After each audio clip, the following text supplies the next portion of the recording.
The Charlotte-Mecklenburg County area is home to nearly 300 parks, but only a handful of these public spaces are owned by the city of Charlotte. At one point, the city had its own park and recreation department. So what happened to it, and what does that mean for you? Welcome to QCIQ, City Spaces and County Parks.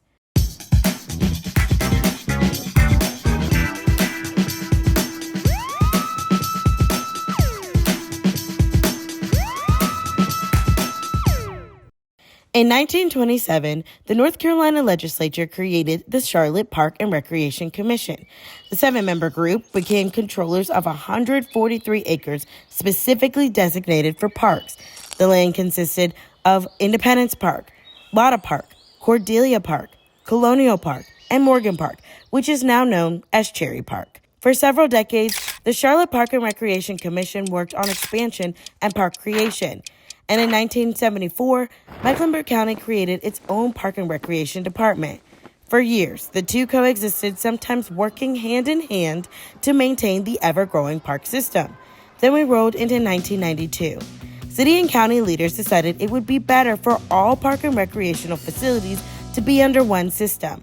City council documents state this move would create efficiency of local government and increase accountability. So Charlotte's Park and Recreation Department merged with Mecklenburg County's.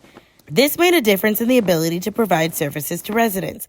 Those services include facility rentals, events, and maintenance, to name a few. You can rent facilities like shelters, space at campsites, and tennis courts. Different parks can host special events like concerts and festivals. Plus, if you're interested in group sports, programs for all age groups, or swim lessons, the parks are a great place to look. All these services are handled by Mecklenburg County.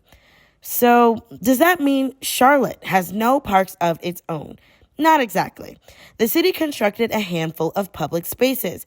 While they are like parks and open for residents to use, the city doesn't call them parks for a couple of reasons. First, the spaces are smaller in size and have a different use than what people typically associate with parks. These spaces are typically rented for gatherings like movie nights or neighborhood parties. But they are also art spaces with murals and installations that beautify the area. Second, it's just less confusing. Parks are the counties and public spaces are the cities. Charlotte builds the public spaces on city-owned lots, usually in neighborhoods. The neighborhoods are across Charlotte, but the focus is on the corridors of opportunity. There are 5 public spaces: Five Points Plaza, the Green at Prosperity Village, the Ritz at Washington Heights, Spring Street Plaza, and McColl Park. Landscape management maintains these spaces. So if there are any issues or something is broken, you can reach out to them. Call them at 704-336-4262 or email landscapemanagement@charlottenc.gov. Ready to rent a public space for the city? Go to charlottenc.gov and search for public spaces. Choose Reserve a Spot and fill out the public space permit application. For park and equipment rentals, go to Mecklenburg County's ActiveNet site.